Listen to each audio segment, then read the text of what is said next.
प्राण देला बलिदान देलाटा के बेकार नहीं जीवार छे।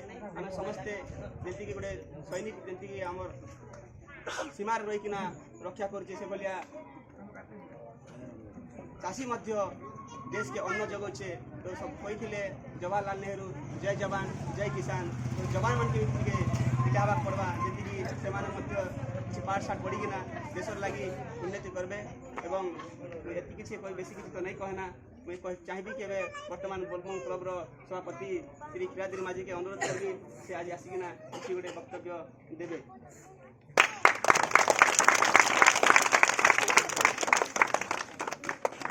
आज पवित्र स्वाधीनता दिवस उपलक्षे समस्त उपस्थित माने छोट भाई भाई एवं कका बाबा समस्त को अनेक शुभेच्छा। आज ये पवित्र स्वाधीनता दिवस समस्ते अधिक जानी थे भी न जानी थे। तो भारत स्वाधीन हवा पूर्व